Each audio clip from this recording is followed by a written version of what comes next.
Hello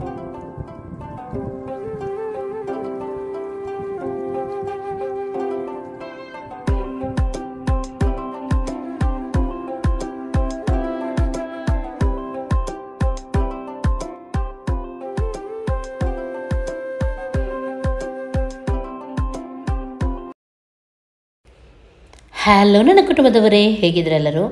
ಇವತ್ತು ನಾವು ಮಾಡೋಣ ಪಪ್ಪಾಯ ಹಲ್ವಾ. ಚೆನ್ನಾಗಿ ಹಣ್ಣಾಗಿದ ಪಪ್ಪಾಯ ನಾನಿಲ್ಲಿ ದೊಡ್ಡ ಸೈಜ್ 2 ತೊಗೊಂಡಿದ್ದೀನಿ. ಫಸ್ಟಿಗೆ ಇದರ ಸಿಪ್ಪೆಯನ್ನು ತೆಗೆದು ಇದನ್ನು ನಾವು ತುರಿಲಿಕ್ಕುಂಟು, ಗ್ರೇಟ್ ಮಾಡಲಿಕ್ಕುಂಟು. ಬೀಜ ಎಲ್ಲ ತೆಗೆದು ಗ್ರೇಟ್ ಮಾಡಿ ರೆಡಿ ಮಾಡಿ ಇಟ್ಕೊಳ್ಳೋಣ.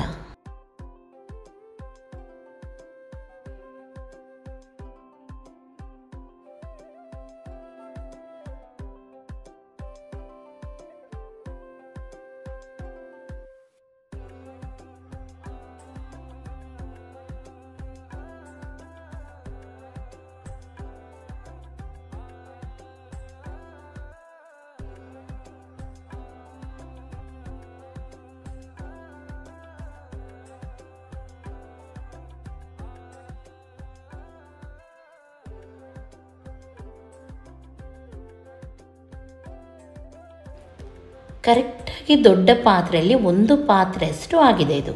ಇವಾಗ ಇದಕ್ಕೆ ಬೆಲ್ಲ ತಗೊಳ್ಳೋಣ, 800 ಗ್ರಾಮಷ್ಟು.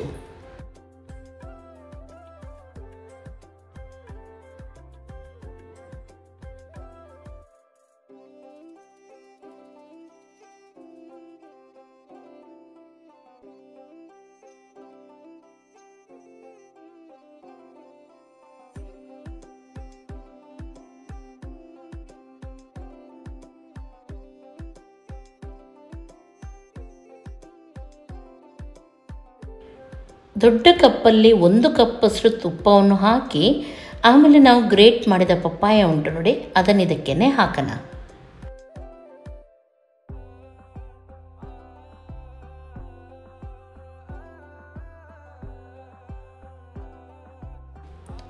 ತುಪ್ಪದೊಂದಿಗೆ ಚೆನ್ನಾಗಿ ಮಿಕ್ಸ್ ಆದಮೇಲೆ ಇದಕ್ಕೆ ನಾವು ಬೆಲ್ಲವನ್ನು ಕೂಡ ಆ್ಯಡ್ ಮಾಡೋಣ.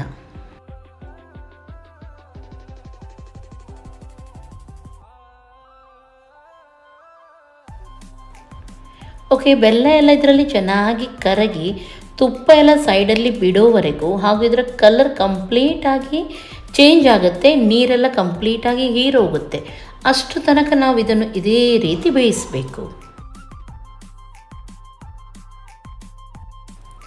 ಓಕೆ, ಒಂದು 20 ನಿಮಿಷ ಆಗಿದೆ. ಇವಾಗ ನೀವು ನೋಡ್ಬೋದು ಯಾವ ರೀತಿ ಎಲ್ಲ ಕರಗಿ ಹೋಗಿದೆ, ಹಾಗೂ ನೆಕ್ಸ್ಟ್ ತುಪ್ಪ ಎಲ್ಲ ಸೈಡಲ್ಲಿ ಬಿಡ್ತಾ ಉಂಟು ಅಂತೇಳಿ. ಇನ್ನೂ ಕೂಡ ಸ್ವಲ್ಪ ಹೊತ್ತು ತುಪ್ಪ ಬಿಡಲಿಕ್ಕುಂಟು. ಆದರೆ ಈ ಟೈಮಲ್ಲಿ ನಾವು ಇದಕ್ಕೆ ಏಲಕ್ಕಿ ಪೌಡರ್ ಹಾಗೂ ಫ್ರೈ ಮಾಡಿದ ಕ್ಯಾಶ್ಯೂನಟ್ ಎಲ್ಲ ಇತ್ತು ನೋಡಿ, ಅದನ್ನು ಹಾಕೋಣ. ಇವಾಗ ನೋಡ್ಬೋದು ಸೈಡಿಂದ ತುಪ್ಪ ಬಿಡ್ತಾನೆ ಉಂಟು. ಇನ್ನೂ ಸ್ವಲ್ಪ ಹೊತ್ತು ಹೀಗೇ ನೀವು ಮಿಕ್ಸ್ ಮಾಡ್ತಾ ಇರಿ, ಚೆನ್ನಾಗಿ ತುಪ್ಪ ಸೈಡಿಂದ ಬಿಡುತ್ತೆ. ಹಾಗೂ ನೀವು ತಿರುಗಿಸುವಾಗ ಉಂಟಲ್ಲ ಚಮಚದಲ್ಲಿ, ಎಲ್ಲನೂ ಒಟ್ಟಾಗಿ ತಿರುಗುತ್ತೆ, ರೌಂಡ್ ರೌಂಡಾಗಿ ಸೈಡಿಂದೆಲ್ಲ ಬಿಟ್ಟು ಬರುತ್ತೆ. ಅಷ್ಟು ತನಕ ನೀವು ಇದನ್ನು ಇದೇ ರೀತಿ ಮಾಡ್ತಾಯಿರಿ.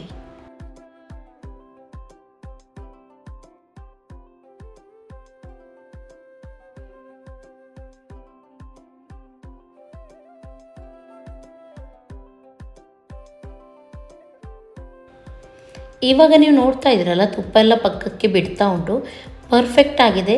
ಚಮಚದಲ್ಲಿ ತಿರುಗಿಸುವಾಗ ಕರೆಕ್ಟಾಗಿ ತಿರುಗ್ತಾ ಉಂಟು, ತಳದಿಂದ ಮೇಲೆ ಎದ್ದು ಬರ್ತಾ ಉಂಟು ನೋಡಿ, ಈ ರೀತಿ ಬರಬೇಕು. ಇವಾಗ ಗ್ಯಾಸನ್ನು ಆಫ್ ಮಾಡಿ ಹಾಗೂ ಸರ್ವ್ ಮಾಡಿ. ಬಿಸಿ ಬಿಸಿ ಇರುವಾಗಲೂ ತಿನ್ನಲಿಕ್ಕೆ ಚೆನ್ನಾಗಾಗುತ್ತೆ, ತಣ್ಣಗಾದ ಮೇಲೆ ಕೂಡ ಸೂಪರ್ ಆಗಿರುತ್ತೆ.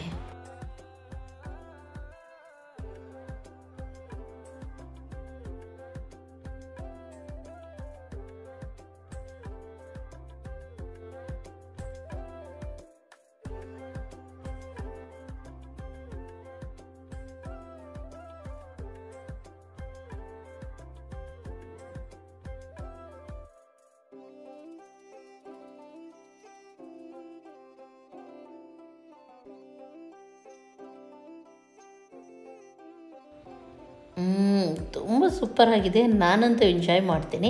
ನೀವು ಕೂಡ ಇದನ್ನು ಟ್ರೈ ಮಾಡಿ. ಖಂಡಿತ ಇದರ ರುಚಿ ನೀವು ಮರೆಯಲ್ಲ. ಕ್ಯಾರೆಟ್ ಹಲ್ವಾ, ಕಾಶಿ ಹಲ್ವಾ, ಅದೇ ರೀತಿ ಈ ಹಲ್ವಾ ಕೂಡ ತುಂಬ ಚೆನ್ನಾಗಿರುತ್ತೆ. ಇವತ್ತಿನ ಈ ರೆಸಿಪಿ ನಿಮಗೆ ಇಷ್ಟ ಆಯ್ತು ಅಂತಂದರೆ ಲೈಕ್ ಮಾಡಿ, ಶೇರ್ ಮಾಡಿ, ಸಬ್ಸ್ಕ್ರೈಬ್ ಮಾಡಿ. ಎಲ್ಲರಿಗೂ ಟೇಕ್ ಕೇರ್. ಬಾಯ್ ಬಾಯ್.